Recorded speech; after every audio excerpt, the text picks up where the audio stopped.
Xin chào bạn.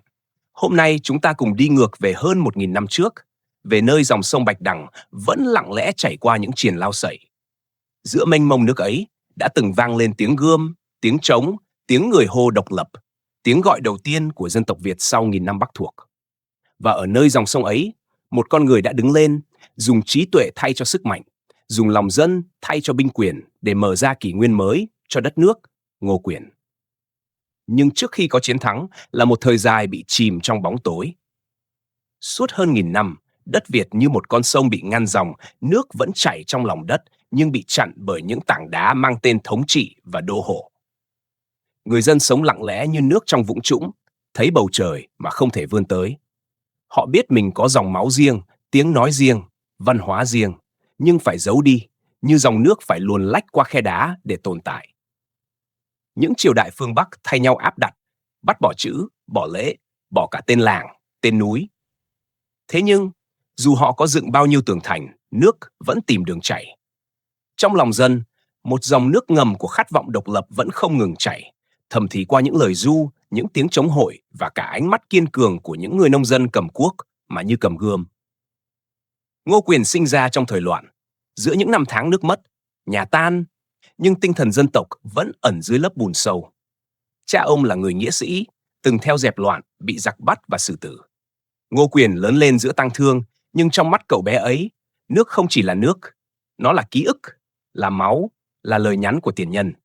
Mỗi lần đứng bên sông nhìn nước trôi ra biển, ông thường hỏi, nếu sông này có thể chảy mãi, thì tại sao lòng người Việt lại phải bị giam cầm? Tuổi trẻ của Ngô Quyền là những ngày bôn ba giữa thời loạn. Ông từng theo Dương Đình Nghệ, vị tướng trung nghĩa đã giành lại quyền tự chủ tạm thời. Dương Đình Nghệ là người thầy đã dạy ông bài học đầu tiên về nước. Muốn thắng kẻ mạnh, không cần đánh vào đầu ngọn sóng mà phải hiểu dòng chảy dưới đáy. Ngô Quyền hiểu rằng, sức mạnh không nằm ở toan tính bạo lực mà ở khả năng lặng lẽ quan sát và hành động đúng thời. Như nước, không tranh giành, không ồn ào, nhưng khi gặp khe hở, nó sẽ xuyên qua cả đá cứng. Rồi biến cố xảy đến. Năm 937, Dương Đình Nghệ bị thuộc tướng là Kiều Công Tiễn phản bội và sát hại. Đó là cú sốc lớn với Ngô Quyền. Nhưng thay vì trả thù mù quáng, ông lặng im như mặt nước trước cơn bão. Ông không vội vã, không kêu gọi, không nổi dậy ngay. Ông lắng nghe lòng dân, quan sát thiên thời và chờ đúng thời điểm để dòng nước trong ông hóa thành sóng lớn. Khi hay tin Kiều Công Tiễn cầu cứu quân Nam Hán, Ngô Quyền hiểu giờ khắc của dân tộc đã đến. Ông không xem đó là mối họa, mà là cơ hội để chấm dứt vĩnh viễn sự lệ thuộc nghìn năm. Như người dẫn nước, ông nhận ra, chỉ khi đập vỡ đập cũ, dòng sông mới có thể chảy về biển. Dưới trướng Ngô Quyền, những người nông dân, thợ rèn, ngư phủ, tất cả đều hóa thành chiến binh. Không ai trong họ có giáp sắt hay vũ khí tinh xảo, chỉ có niềm tin và khát vọng được làm chủ mảnh đất mình đang đứng. Đêm trước ngày ra trận, Ngô Quyền ngồi bên bờ Bạch Đằng. Trời sương, trăng mờ, mặt sông lặng như gương. Ông nói với các tướng, kẻ thù mạnh hơn ta, nhưng biển không thắng được sông, vì sông biết chờ thủy triều. Câu nói ấy khiến ai nghe cũng rưng rưng. Nó không chỉ là chiến lược, mà là triết lý của người hiểu nước, hiểu đời. Ngô Quyền cho cắm cọc gỗ lớn dưới lòng sông, đầu cọc bọc sắt, giấu dưới mực nước. Ông bảo, nước sẽ là đồng minh của ta. Khi thủy triều rút, cọc sẽ trồi lên và những kẻ kiêu ngạo sẽ tự chuốc lấy diệt vong. Trận Bạch Đằng chưa diễn ra, nhưng dòng sông đã trở thành trường thi của trí tuệ và lòng dân. Từng con thuyền được ngụy trang khéo léo, từng ngọn sóng được tính toán theo nhịp nước dòng, từng người dân ven sông đều sẵn sàng đốt đuốc, dẫn đường trong đêm. Người ta kể rằng, đêm ấy, Ngô Quyền một mình ra giữa sông, tay chạm xuống mặt nước lạnh, rồi khẽ nói, nếu ta sai, nước sẽ nuốt ta. Nhưng nếu ta đúng, nước sẽ chảy theo ta, như dân chảy theo lòng chính nghĩa. Gió nổi lên, mặt sông gợn sóng, như lời đáp của đất trời. Bên kia biên giới, quân Nam Hán đang tiến vào. Ngạo mạn, tự tin, nghĩ rằng chỉ cần một trận là diệt được đất Việt. Họ không biết rằng, dòng nước hiền hòa kia đang giấu trong lòng hàng ngàn lưỡi cọc thép. Sông Bạch Đằng im lặng, nhưng mỗi con sóng đều đang chờ giây phút vỡ bờ. Như dân tộc Việt, lặng lẽ, kiên cường, và chỉ cần một người dẫn dòng sẽ hóa thành sức mạnh cuốn trôi cả xiềng xích ngàn năm.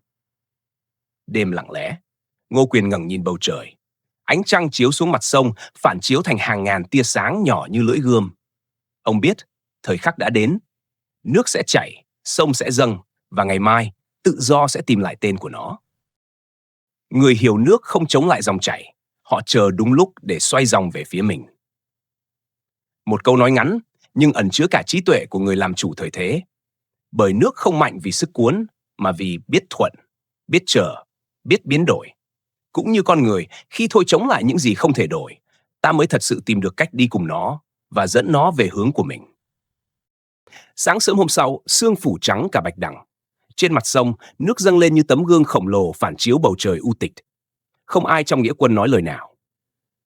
Tất cả chỉ nhìn vào Ngô Quyền, người đứng trên mũi thuyền, tay đặt lên sống gươm, ánh mắt hướng về cuối dòng nước đang cuộn chảy. Ngô Quyền lặng lẽ. Cái lặng của ông không phải là im mắng, mà là sự tĩnh tâm của người đã hiểu quy luật của dòng sông và lòng người. Trước khi ra trận, ông không hô hào, không đọc diễn văn, chỉ nói với quân sĩ một câu: nước không chọn con đường ngắn nhất, nước chọn con đường đúng nhất. Câu nói ấy đơn giản nhưng sâu như sông Bạch Đằng. Bởi ông hiểu rằng nếu chỉ nghĩ đến thắng, ta sẽ cuống quýt. Nhưng nếu hiểu được thời thế và lòng người, thì thắng là điều tất yếu. Và nước chính là thầy dạy ông về điều đó. Nước không tranh giành. Khi gặp đá, nó uốn quanh. Khi gặp vực, nó lặng đi. Nhưng khi thời đến, nó có thể cuốn trôi cả núi. Trong những ngày chờ quân Nam Hán tiến vào, Ngô Quyền quan sát thủy triều mỗi sáng, đo lường độ rút của nước, ghi nhớ từng thời khắc sóng dâng, như người nghe nhịp thở của đất trời. Một tướng dưới trướng hỏi: "Thưa chủ tướng, sao ngài không ra lệnh đánh ngay?" Ngô Quyền mỉm cười, nhìn những làn sóng lăn tăn trên mặt sông và đáp: "Nếu ta đánh khi nước dâng, ta sẽ chết chìm trong lòng sông này. Nhưng nếu ta đánh khi nước rút, chính dòng nước sẽ giết kẻ thù thay ta. Đó không chỉ là mưu kế quân sự, mà là một triết lý sống. Không cần chống lại dòng chảy, chỉ cần đi cùng nó, đúng lúc, đúng nơi." Từ xa, thuyền trinh sát báo tin, quân Nam Hán đã qua biên giới, tàu chiến lớn, cờ đỏ phấp phới, hơn 2 vạn binh sĩ hùng mạnh. Ngô Quyền vẫn giữ giọng điềm nhiên: "Họ mạnh như lũ, nhưng ta có thể khiến chính nước này nhấn chìm họ." Trong ánh mắt ông, không có sự giận dữ, chỉ có niềm tin lặng lẽ như nước sắp đổi dòng. Đêm trước ngày quyết chiến, ông cho gọi các tướng đến. Ánh lửa từ đuốc hắt lên gương mặt nghiêm nghị của người anh hùng xứ Đường Lâm. Ngô Quyền nói chậm, giọng trầm như tiếng nước vỗ vào mạn thuyền: "Ngày mai, sông sẽ đầy. Quân giặc sẽ vào sâu. Khi nước rút cọc trồi lên, đó là khi thiên thời mở cửa. Các ngươi chỉ cần nhớ, thắng không phải vì mạnh, mà vì hiểu thiên nhiên." Một lát im lặng. Chỉ còn tiếng côn trùng và tiếng nước nhỏ giọt từ mạn thuyền xuống sông. Ngô Quyền quay người nhìn ra xa, nơi ánh trăng mờ phản chiếu lên sóng nước như hàng ngàn con mắt đang dõi theo. Ông chắp tay khấn thầm: "Nếu trời cho dân Việt một cơ hội, xin hãy để dòng sông này trở thành chứng nhân." Sáng hôm sau, nước Bạch Đằng dâng cao đến mức không thấy đầu cọc, gió thổi mạnh, mây kéo đen. Từ hướng biển, đoàn thuyền Nam Hán tiến vào, rẽ sóng, ầm ầm như sấm. Khi đội quân ấy đi sâu vào trong sông, nước bắt đầu chảy chậm lại, như thể dòng sông đang nín thở. Trên bờ, dân Việt nấp sau rặng cây, mỗi người đều nắm chặt ngọn đuốc trong tay như cầm lấy trái tim mình. Khi thuyền giặc vào giữa sông, Ngô Quyền ra lệnh rút quân. Đội quân giả thua, rút lui nhanh, khiến quân Nam Hán cười vang. Họ không biết rằng mỗi tiếng cười của họ đang bị dòng nước ghi nhớ. Thủy triều bắt đầu rút, từng cọc gỗ trồi lên, đầu sắt nhọn ánh lên trong sương, đâm thủng đáy thuyền như những mũi tên của đất trời. Tiếng gió, tiếng nước, tiếng người gào hòa là một. Trong hỗn loạn, Ngô Quyền đứng trên thuyền chỉ huy, mặt điềm tĩnh giữa biển máu như một vị thiền sư giữa cơn bão. Không một giọt sợ hãi, chỉ có sự sáng suốt tuyệt đối của người hiểu rằng mọi thứ đều đã vào đúng vị trí của nó. Ông giơ tay ra hiệu. Ngàn mũi tên lửa được bắn ra, rơi xuống mặt sông như sao băng rực cháy. Lửa gặp nước, bốc hơi, hơi gặp gió, hóa mù, mù che mắt kẻ thù, và nước tiếp tục nhấn chìm tất cả. Đến trưa, nước rút mạnh, cọc gỗ hiện ra tua tủa. Thuyền giặc bị mắc kẹt, người ngã, kẻ la, tiếng sóng nuốt hết mọi âm thanh. Tướng giặc Hoàng Tháo bị thương, thuyền chìm, máu loang trên mặt nước đỏ như dáng chiều. Dòng sông Bạch Đằng lại trở về dáng lặng, nhưng đã đổi màu, màu của tự do, màu của độc lập. Sau khi trận đánh kết thúc, Ngô Quyền bước xuống thuyền nhỏ, lặng nhìn dòng nước cuộn cuộn trôi đi. Không reo mừng, không hô to. Chỉ có một nụ cười nhẹ, như giọt nước cuối cùng rơi xuống hòa vào biển lớn. Nước đã rút, nhưng độc lập vừa dâng. Một tướng quân tiến lại hỏi, chủ tướng, sao người không cho dựng bia ghi công? Ngô Quyền chỉ nhìn ra sông rồi nói khẽ, không cần đâu, dòng nước này sẽ kể lại thay ta. Trên mặt sông, ánh trăng chiếu xuống, pha trộn cùng bóng cọc nhọn nhô lên khỏi nước, tạo thành những nét đen dài như những ký tự cổ khắc giữa trời. Đó là chữ viết của thiên nhiên, là biên niên sử của nước, ghi lại chiến thắng đầu tiên của dân tộc Việt bằng trí tuệ thay cho vũ lực. Đêm ấy, gió nhẹ thổi qua sông. Nước vỗ bờ nghe như tiếng nói nhỏ, người hiểu ta, ta theo người. Ngô Quyền khẽ khép mắt, lòng thanh thản. Ông biết rằng trận đánh này không chỉ là khởi đầu của một triều đại, mà là khởi đầu của ý thức tự do, một dòng chảy sẽ không bao giờ dừng lại. Khi con người biết thuận theo dòng chảy của trời đất, họ không cần sức mạnh để thắng, vì chính tự nhiên sẽ đứng về phía họ. Buổi sáng hôm ấy, trời bạch đằng đổ mù sương, mặt nước tĩnh lặng đến mức tưởng như thời gian cũng ngừng trôi. Thế nhưng trong cái tĩnh ấy, ẩn chứa một nhịp thở sâu thẳm, nhịp của đất, của nước và của hàng ngàn con người sắp sửa viết nên lịch sử. Ngô Quyền đứng trên thuyền, chỉ huy. Gió thổi qua áo giáp, lạnh như lưỡi dao. Nhưng trong lòng ông không có sợ hãi, chỉ có một niềm tin lặng lẽ rằng mọi thứ đang hòa vào nhau đúng như cách vũ trụ vận hành.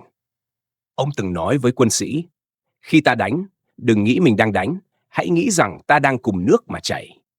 Và giờ đây, khi nước đang dâng, ông cảm nhận rõ rệt nhịp tim của con sông, như thể bạch đằng cũng đang cùng dân tộc ông hít thở. Từ phía xa, tiếng chống trận Nam Hán vọng đến, ầm ầm như tiếng sấm báo bão. Cờ giặc đỏ rực trên nền mây xám, hàng trăm thuyền chiến tiến vào cửa sông, nước vỗ bọt trắng hai bên mạn. Quân Nam Hán tin rằng chỉ cần một đòn là có thể nghiền nát xứ sở nhỏ bé này. Nhưng họ đâu biết, chính dòng nước họ đang cưỡi lên lại là cái bẫy vĩ đại nhất mà thiên nhiên dành cho kẻ kiêu ngạo. Ngô Quyền ra hiệu.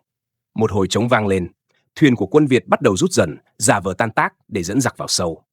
Gió lớn nổi lên, sóng dồn dập, trời như sụp xuống trên mặt sông đang gầm. Bên kia, quân giặc hò reo, tưởng như chiến thắng đã nằm trong tay. Họ không nhận ra rằng nước đang đổi sắc, một màu đen thẫm, sâu như mắt của đất mẹ. Giữa khói mù, Ngô Quyền nhắm mắt, lắng nghe tiếng sóng va vào mạn thuyền. Ông không cần nhìn, vì ông đã thuộc lòng từng nhịp nước rút, từng khoảng lặng của triều dâng. Một viên tướng hỏi khẽ, thưa chủ tướng, đã đến lúc chưa? Ông mở mắt, nhìn mặt sông. Nước đã rút một gang tay. Cọc gỗ bắt đầu trồi lên, lấp lánh trong sương như hàng ngàn thanh kiếm mọc lên từ lòng nước. Giờ thì nước đã nói thay ta. Lệnh tấn công được truyền đi. Những tiếng hò Việt Nam muôn năm vang dội khắp dòng sông. Thuyền giặc bị mắc kẹt, đáy thuyền va vào đầu cọc sắt, vỡ tung từng mảnh gỗ. Tiếng kêu gào vang lên giữa sóng dữ. Mũi tên từ hai bờ sông lao xuống như mưa. Tiếng nước, tiếng lửa, tiếng người hòa làm một. Một khúc ca bi tráng mở ra, không có người hát, chỉ có thiên nhiên và lòng dân cùng ngân vang. Giữa cơn hỗn loạn, Ngô Quyền vẫn giữ vẻ bình thản. Ông quan sát như người xem một bức họa đã vẽ xong trong tâm. Mọi chuyển động đều đúng lúc, nước rút, cọc trồi, thuyền mắc, lửa cháy, gió thổi. Không gì sai, bởi tất cả đều tuân theo nhịp của tự nhiên. Đó chính là trí tuệ của người biết lắng nghe dòng chảy thay vì cưỡng lại nó. Một viên tướng Nam Hán cố vượt thuyền, nhưng sóng dồn từ phía sau khiến cả đội quân hỗn loạn. Họ bị cuốn vào nhau như những chiếc lá rơi giữa cơn lũ, trên cao, mây tan để lộ ánh trăng mở. Ánh sáng ấy chiếu xuống mặt sông đang đỏ rực, hòa cùng lửa, hòa cùng máu, tạo nên một cảnh tượng vừa dữ dội, vừa thiêng liêng. Nhiều người nói, hôm ấy sông Bạch Đằng như biết nói. Nước cuộn lên từng lớp, đánh vào mạn thuyền giặc không ngừng nghỉ. Từng đợt sóng như có linh hồn, như nghe theo lệnh của Ngô Quyền đưa quân xâm lược vào lòng tử địa. Trong tiếng gươm giáo, Ngô Quyền vẫn chỉ nói một câu, không ai mạnh hơn nước. Và quả thật, ngay cả vua Nam Hán ở phương Bắc, khi hay tin con trai là Hoàng Tháo tử trận, đã khóc và nói, trời không cho ta lấy Giao Châu. Trời chính là nước. Thiên nhiên đã chọn đứng về phía kẻ hiểu nó, chứ không phải kẻ cưỡng nó. Sau khi giặc bị tiêu diệt hoàn toàn, nghĩa quân Việt thu dọn chiến trường. Nước đã rút cạn, hàng nghìn cọc gỗ sắt trồi lên khỏi mặt bùn như rừng ráo khổng lồ mọc giữa lòng sông. Gió thổi qua, phát ra âm thanh khe khẽ, âm thanh như lời hát ru của đất mẹ, ru linh hồn những người đã ngã xuống, và cũng là lời chúc cho tự do vừa được sinh ra. Ngô Quyền bước đi trên bãi sông, bùn dính đầy giày, nhưng ông không thấy nặng. Mỗi bước chân, ông nghe tiếng nước lạo xạo, như tiếng thì thầm của tổ tiên. Ông ngẩng nhìn lên trời. Bầu trời sau bão trong vắt, ánh nắng chiếu xuống những giọt nước còn đọng trên đầu cọc, long lanh như hàng nghìn viên ngọc. Cảnh tượng ấy khiến ông hiểu một điều sâu sắc. Ngay cả trong tàn khốc cũng có vẻ đẹp của sự tái sinh.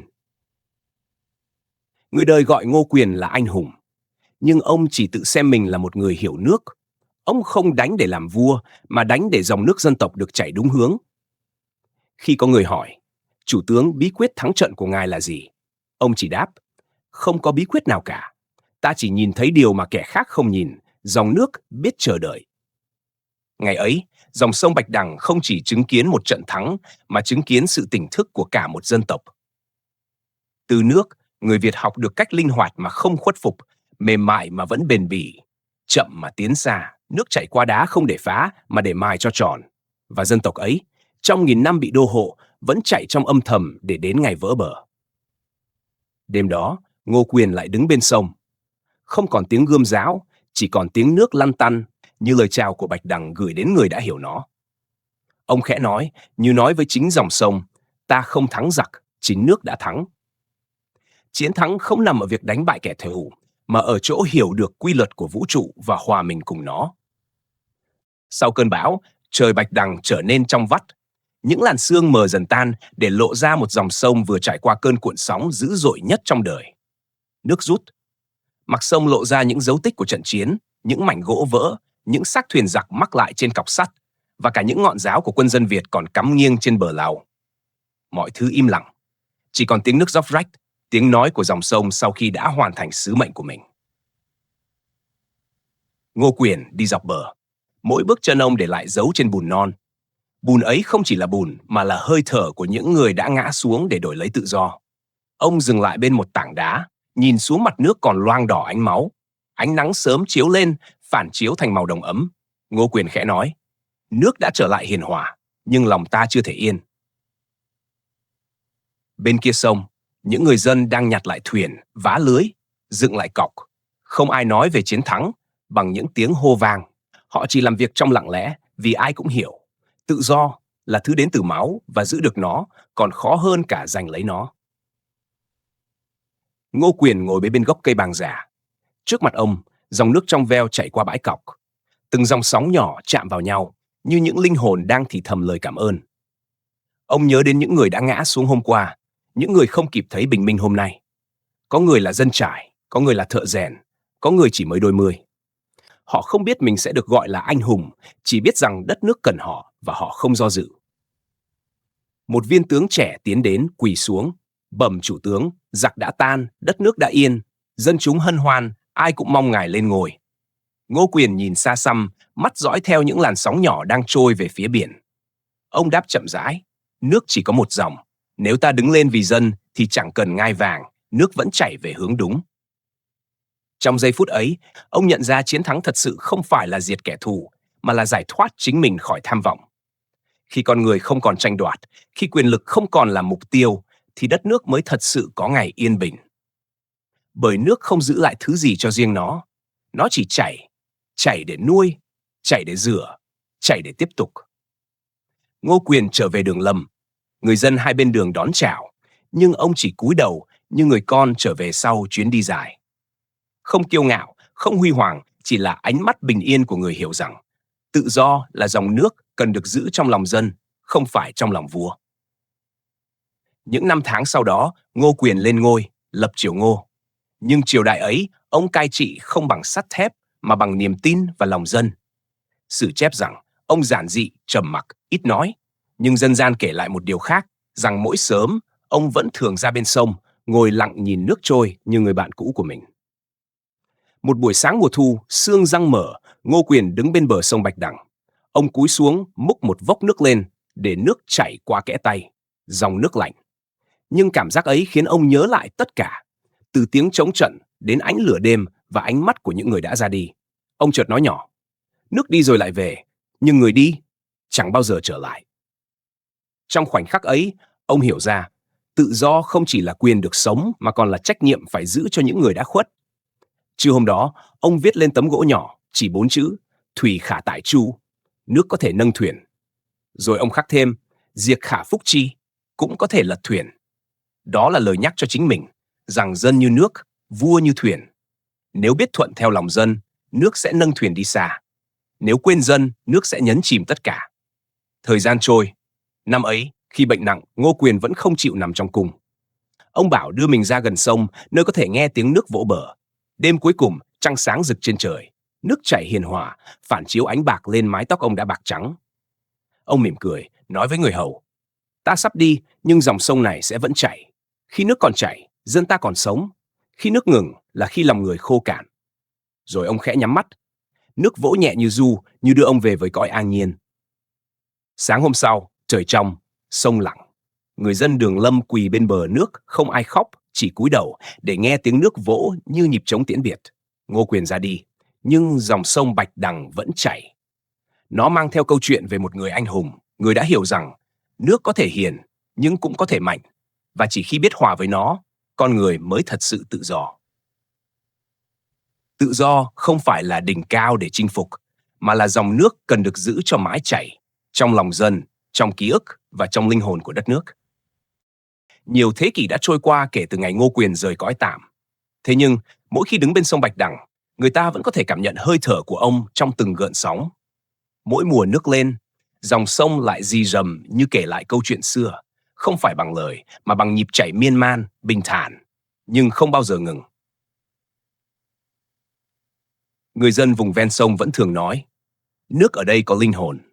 Bởi khi đứng lặng đủ lâu, ta có thể nghe thấy tiếng trống trận vọng từ xa, tiếng reo hò xen lẫn tiếng nước va vào bãi cọc. Cảm giác ấy như thể thời gian không trôi, mà chỉ uốn mình như dòng sông, trôi qua từng thế hệ, rồi lại quay về. Có lần, một đứa trẻ hỏi ông mình, sông Bạch Đằng có bắt đầu từ đâu và nó sẽ chảy đến đâu hả ông? Người ông mỉm cười, nhìn xa xăm về phía chân trời mờ sương. Không ai biết nơi nó bắt đầu, cũng chẳng ai biết nơi nó kết thúc. Giống như tinh thần của dân mình, chỉ biết chảy và không bao giờ dừng. Từ sau chiến thắng năm ấy, dòng sông không chỉ mang ý nghĩa địa lý, mà trở thành một biểu tượng tâm linh của dân tộc.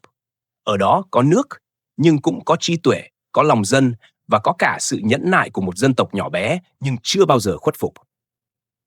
Người Việt sau này mỗi khi đi qua Bạch Đằng đều cúi đầu, không phải cúi vì sợ mà cúi vì biết ơn những người đã hóa thân thành sóng để bảo vệ dòng chảy tự do này. Có một bài thơ cổ truyền lại từ thế kỷ sau. Sông vẫn chảy, đá vẫn nằm, nước qua bao kiếp vẫn trong gần như xưa. Người đi, gió cuốn tóc thưa, nhưng hồn Ngô tướng vẫn như trăng trời. Không ai rõ ai viết, nhưng người ta tin rằng đó là tiếng lòng của đất nước gửi đến vị anh hùng đã dạy dân tộc mình cách hiểu nước, hiểu chính mình. Nếu đứng bên sông vào buổi chiều muộn, khi ánh nắng cuối ngày rải vàng lên mặt nước, ta sẽ thấy dòng sông như đang lặng lẽ soi gương. Những bãi lau nghiêng mình trong gió, như hàng vạn người xưa đang cúi chào người đi trước. Tất cả bình yên đến lạ, nhưng bên trong bình yên ấy là sức sống mãnh liệt, như nước, càng tĩnh, càng sâu. Ngô Quyền đã đi xa, nhưng điều ông để lại không chỉ là chiến thắng. Điều lớn lao hơn là một cách nhìn mới về sức mạnh của dân tộc. Không cần gươm giáo, không cần bạo lực, chỉ cần trí tuệ và lòng nhân, người Việt có thể khiến thiên nhiên đứng về phía mình. Bởi thiên nhiên không yêu kẻ chinh phục, thiên nhiên chỉ bảo vệ kẻ biết lắng nghe. Từ thế kỷ này qua thế kỷ khác, dòng sông ấy vẫn là tấm gương phản chiếu tâm hồn người Việt. Khi đất nước thịnh, nước chảy hiền hòa. Khi dân khổ, nước dâng đỏ ngầu. Mỗi lần sóng nổi là một lần dân tộc thức tỉnh. Và mỗi lần nước lặng là một lần dân tộc tìm lại bình yên. Hôm nay, bạn có thể đứng ở bờ Bạch Đằng, nghe tiếng gió thổi qua lau sậy và cảm thấy như ai đó đang gọi tên mình từ sâu trong dòng nước. Không phải là tiếng của quá khứ, mà là lời nhắn của thời gian. Đừng quên, tự do không phải là món quà của lịch sử. Nó là dòng nước phải được giữ bằng trí tuệ và lòng can đảm. Khi ánh trăng lên, sông Bạch Đằng lại sáng lấp lánh như tấm gương khổng lồ. Người ta bảo, nếu nhìn đủ lâu, ta sẽ thấy hình bóng Ngô Quyền cưỡi thuyền đi giữa sương mờ. Ánh mắt bình thản, mỉm cười, rồi dần tan vào sóng nước. Không còn là vị tướng uy nghi, ông chỉ là một phần của dòng sông, một giọt trong biển lớn của linh hồn dân tộc. Có lẽ, đó mới là chiến thắng vĩnh cửu của Ngô Quyền. Ông không cần được tạc tượng bằng đá, vì tên ông đã được khắc vào nước, thứ mềm nhất nhưng cũng bền nhất. Nước không giữ hình nhưng giữ linh hồn. Nước không nói nhưng kể lại mãi. Và mỗi khi dòng sông chảy, nó lại nhắc ta rằng không có gì là mãi mãi, chỉ có tinh thần tự do là không thể bị chôn vùi. Từ sông Bạch Đằng, dòng nước ấy tiếp tục hòa vào Biển Đông, rồi theo gió, theo mây, theo mưa, trở lại những cánh đồng, những ngôi làng, những con suối nhỏ chảy quanh chân núi Việt. Và ở đâu có nước, ở đó có một phần linh hồn của Ngô Quyền và của tinh thần Việt không bao giờ khuất phục. Chiều buông, một cụ già thả xuống sông một cánh hoa sen. Cánh hoa trôi chậm rãi rồi hòa vào sóng. Cụ khẽ nói, 100 năm sau, người đổi thay nhưng sông vẫn thế. Vì dòng sông của người Việt là dòng sông không bao giờ chịu đứng yên. Và như thế, từ thế hệ này sang thế hệ khác, dòng sông ấy vẫn chảy, mang theo thông điệp mà Ngô Quyền để lại, rằng nước có thể bị chặn, nhưng ý chí con người thì không. Dù thế gian đổi thay khi còn một trái tim Việt, thì dòng Bạch Đằng vẫn còn tiếp tục cuộn trào trong máu của từng người. Từ nước, ta học được rằng, chỉ khi biết lặng im và chảy đúng lúc, ta mới đủ sức xóa đi xiềng xích của quá khứ và mở ra dòng chảy tự do cho tương lai. Cảm ơn bạn đã ở lại đến những giây cuối cùng của câu chuyện này. Nếu tinh thần của Ngô Quyền khiến lòng bạn lắng lại đôi chút, hãy chia sẻ video này như một dòng nước mát lành đến ai đang cần niềm tin. Và đừng quên đăng ký kênh Tri Thức Cổ Kim để mỗi ngày ta cùng nhau lắng nghe, thấu hiểu và chảy sâu hơn giữa dòng đời biến đổi.